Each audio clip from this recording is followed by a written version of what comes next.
क्या आपने कभी सोचा है कि 15 साल तक जिस नेता का पूरे राज्य पर एक तरफा राज रहा हो, वो अचानक अपना ही गढ़ कैसे हार सकती है? साल 2026 के वेस्ट बंगाल चुनाव की कहानी बिल्कुल ऐसी ही है। ये कहानी है ममता बनर्जी की उस ऐतिहासिक हार की और बीजेपी के उस मास्टर स्ट्रोक की जिसने भारतीय राजनीति का पूरा नक्शा पलट कर रख दिया।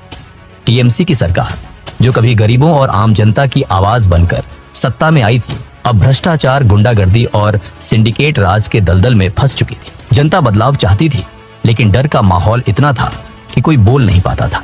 इसी बीच बीजेपी ने बंगाल में जीत हासिल करने के लिए एकदम पक्की और जबरदस्त प्लानिंग की। उन्होंने सिर्फ रैलियों में भाषण नहीं दिए, बल्कि आरएसएस के साथ मिलकर मजबूत प्लानिंग तैयार किया और युवाओं को तरक्की वाले बंगाल का सपना दिखाया।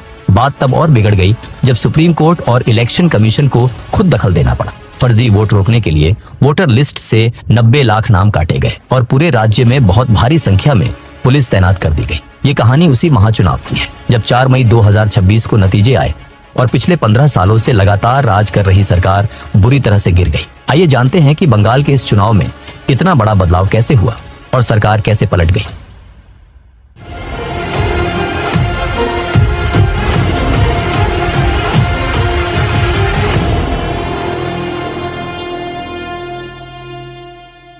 उन्नीस 1970 का दशक। कोलकाता की सड़कें और कॉलेज कैंपस किसी युद्ध के मैदान से कम नहीं थे।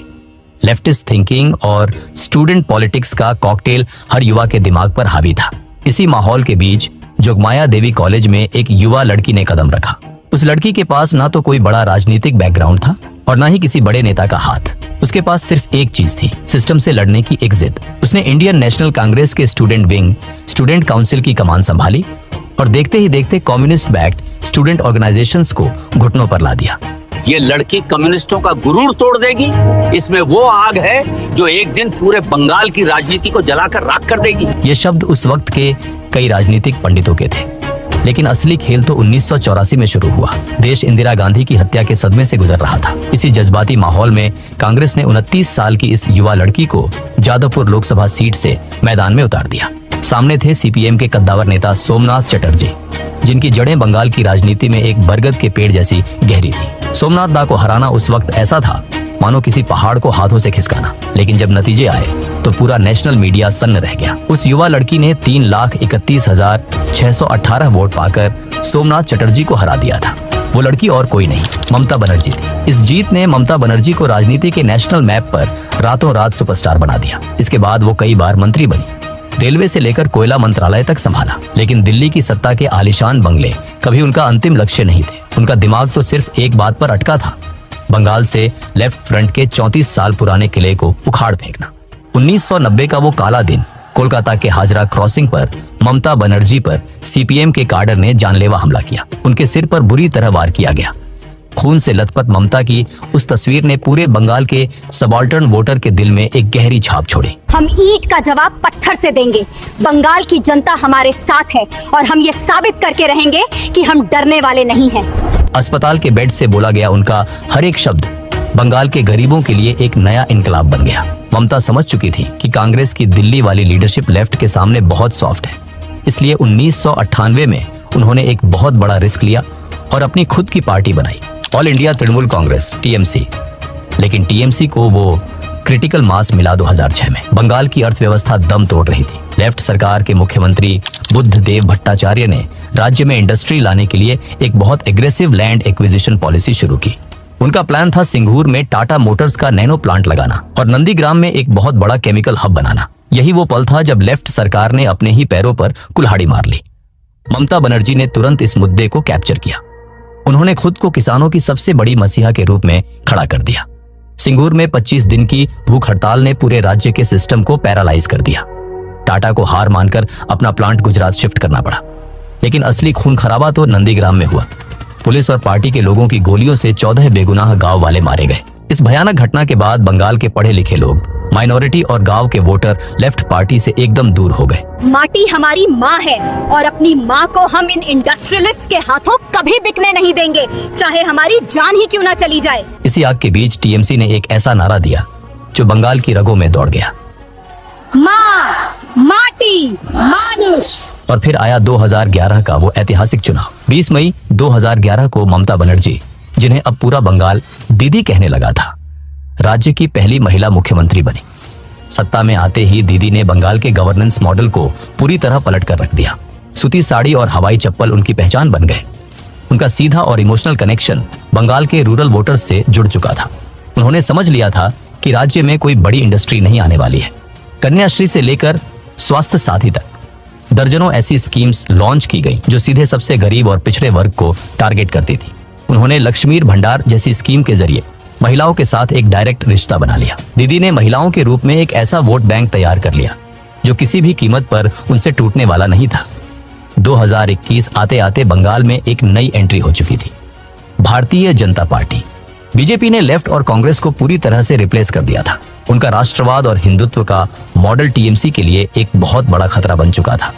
लेकिन 2021 के चुनावों में टीएमसी ने एक ऐसा डिफेंसिव सिस्टम तैयार किया जिसने बीजेपी के रथ को रोक दिया। बंगाल में सिर्फ एक ही खेल होगा और वो खेल हम ही जीतेंगे। दिल्ली वाले हमें कभी भी डरा या झुका नहीं सकते, ये था उनका नारा, खेला होबे।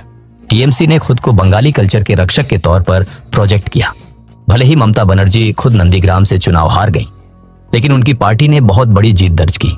दीदी ने अपना तीसरा टर्म तो शुरू कर लिया, लेकिन इस तीसरे टर्म की नींव पहले दिन से ही दरकने लगी थी। इसकी सबसे बड़ी वजह बनी कोविड महामारी।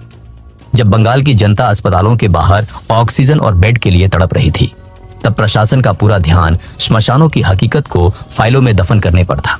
सरकार पर गंभीर आरोप लगे कि वो अपनी पॉलिटिकल इमेज बचाने के लिए जानबूझकर कोरोना से होने वाली मौतों के असली आंकड़े छिपा रही है। अस्पतालों की खौफनाक सच्चाई दुनिया के सामने न आए, इसके लिए मरीजों और डॉक्टरों के मोबाइल फोन इस्तेमाल करने पर भी बैन लगा दिया गया। विपक्षी दल, एक्टिविस्ट या कोई भी आम नागरिक जिसने सरकार से सवाल पूछने की हिम्मत की, उसे पुलिस की लाठियों और फर्जी मुकदमों का सामना करना पड़ा। ऑपोजिशन के नेताओं पर फेक न्यूज फैलाने के आरोप में तुरंत एफआईआर दर्ज की गई। इसने ममता बनर्जी के उस रक्षक वाले इमेज को तार तार कर दिया, जिसके दम पर उन्होंने बंगाल का दिल जीता था। 2021 के बाद टीएमसी के गवर्नेंस मॉडल की कमियां दिखने लगी। जो सिस्टम गांव-गांव में वेलफेयर स्कीम्स पहुंचाता था, वो अब एक बहुत बड़े एक्सटॉर्शन रैकेट में बदल चुका था। पंचायत से लेकर म्यूनिसिपल लेवल तक हर सरकारी काम में लोकल नेताओं का कमीशन फिक्स था। बिजनेस करना नामुमकिन हो गया और अर्बन मिडिल क्लास पूरी तरह से फ्रस्ट्रेट हो चुका था। लेकिन टीएमसी की बर्बादी का सबसे बड़ा कारण बना एसएससी नौकरी घोटाला। स्टेट एजुकेशन सेक्टर में मेरिट को किनारे रखकर हजारों टीचिंग और नॉन टीचिंग जॉब्स उन लोगों को बेच दी गई जिन्होंने इसके लिए लाखों की रिश्वत दी थी। जब ईडी ने जांच शुरू की तो एजुकेशन मिनिस्टर पार्थ चटर्जी और उनके करीबियों के घरों से नोटों के पहाड़ निकले।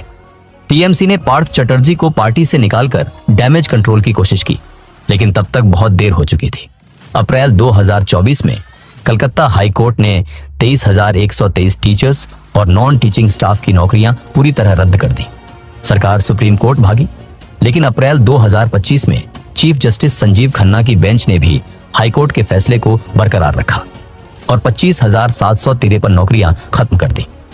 सुप्रीम कोर्ट ने साफ कहा कि इस पूरे सिलेक्शन प्रोसेस में इतना बड़ा फ्रॉड हुआ है कि इसकी इंटीग्रिटी ही खत्म हो चुकी है। ममता बनर्जी ने इस फैसले को गलत तो बताया, लेकिन लोगों का उन पर से भरोसा पूरी तरह खत्म हो चुका था। जब एक के बाद एक घोटाले सामने आने लगे और नेता गिरफ्तार होने लगे, तो टीएमसी ने बचाव के लिए अपना पुराना हथियार निकाला। उन्होंने पूरे देश में ये नैरेटिव सेट करना शुरू कर दिया कि ईडी और सीबीआई की ये रेड सेंट्रल गवर्नमेंट का राजनीतिक बदला है।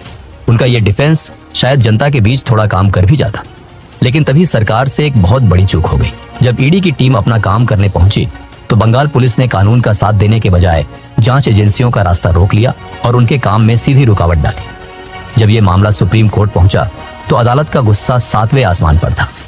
कोर्ट ने ममता सरकार और स्टेट पुलिस को कड़ी फटकार लगाते हुए साफ कहा कि प्रशासन का ये अड़ियल रवैया डेमोक्रेसी को खतरे में डाल रहा है। अगर नौकरी घोटाले ने नौजवानों का भरोसा तोड़ा